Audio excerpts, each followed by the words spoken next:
Let the bodies hit the floor. Let the bodies hit the floor. Man, oh man. Back again with my guy Jason Guido. What's up, Mike? Jason, What's up? crazy. It's crazy. Giants, Lions, joint practice, getting into it. But you have Malik Neighbors on one end, but Daniel Jones, usually when stuff like this happens, no kicker, no punter, and no quarterback shouldn't be involved. But the fact that Daniel Jones stepped up for his offensive lineman, I think after this, he has won a lot of respect from the Giants fans for now. Yeah, I mean, him fighting with the who did he fight with? Pico, I think, the defensive end of the one of the Lions' defensive ends. I'm pretty sure that's a good.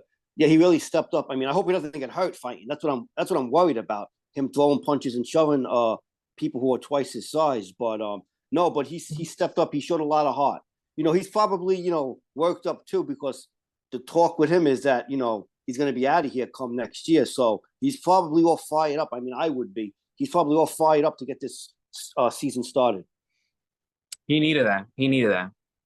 He needed that. If you're a competitor, if you want to succeed, you're gonna need some kind of message to keep you going. And I feel that this season he's gonna come in playing with a chip on his shoulder. And now he has a guy like Malik Neighbors, who he has never had a guy to that caliber to play alongside with. Right. So I'm looking forward to this season. I do expect them to be better than the previous two seasons. So let's see what happens. But them showing up this fight against a Detroit team who was a feel good story last year. They came Right. so close to going to a Super Bowl. And shout Right. out to Dan Campbell. He's been a tremendous head coach for the Detroit Lions and everything that he's built there. But the Giants said, they're making a statement. They're like, you're not going to push us around. Yes, you were a good talk last year, but, we're a team and we're going to compete. So I Yeah. like the fight that the Giants showed in that joint practice. Yeah, absolutely. And Detroit's been one of the teams that they've been having joint practices with for the last couple of seasons, maybe even more than that now. They used to do it with the Jets, but they moved on to the Lions at least the last 3 or 4 years, like seasons I can remember.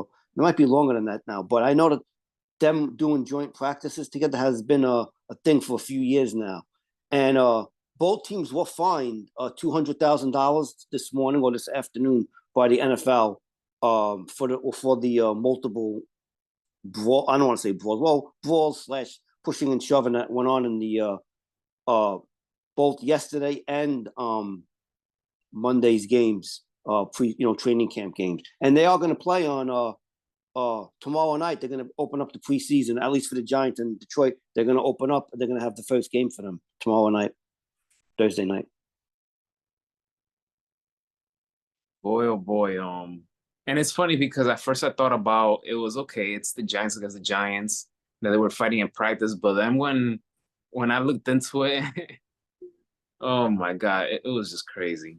Crazy stuff. But Daniel Jones, I respect you, man, but don't do that again because if you would have thrown a punch, you could have got yourself hurt. So, but you got that Same with dog. Neighbors. Same with Neighbors, because Yeah. he's the top wide receiver. I mean, he was doing so in yesterday's game. He had like a whole bunch of catches, 11 out of 11 or 11 out of 12 catches, and then one was either dropped or incomplete. I don't remember, and that proceeded to him throwing punches. And if he would have connected with that helmet, you could have break your hand. It'll be you might be out for the year doing something crazy like that. That's what you don't want from your skill So player. so before we wrap this up, I just gotta ask you a question. This is not a right or wrong answer. Oh, How many wins do you think the Giants will get this year? Jets or Giants? Giants. I can give you the Jets. The Jets will win probably double digits. The Giants, okay. So I'm going to give you an answer, but I have to see the offensive line, the new offensive line, play for real. So True. you know that too. You know what's going on. They had 84 sacks last year. They let up that offensive line. So I would like to say that win at least 8 games. The Giants. I know that Vegas has them the under over. I think it's 6 or 7, which isn't a lot. I'll say they'll be a little better than that. I'll give them 8 wins. I mean, that's what I'm going to give them, at least for now. Fair enough. I gave them 9. I'll say Okay. respectable 9. I like what they're doing with their defense. I like they have a bright future with that defense that they have there. But I definitely got to see more improvement from the offensive line. We got to Right. protect Daniel Jones, and I want to see. I'm really rooting for Daniel Jones and Malik Neighbors to become this 1-2 QB wide receiver duo. So, but let's see what happens. They just got to give him a chance. They got to give him a chance to see what he can do this year because, like I said, he hasn't really worked with that great amount of talent around him, and now he's got someone in Malik Neighbors. So we got to give him a shot. But so I'm not worried about like getting pressure on the quarterback. The Giants might be one of the best teams getting pressure on the quarterback if what they brought in Burns with the trade. It's the secondary I'm a little worried about. They have a lot of young players, so that'll be the concern on defense at least at the beginning of the year. We'll see how the season progresses. But again, it'll hinge on the offensive line's ability to protect Daniel Jones, in my opinion, keep him upright to make those passes.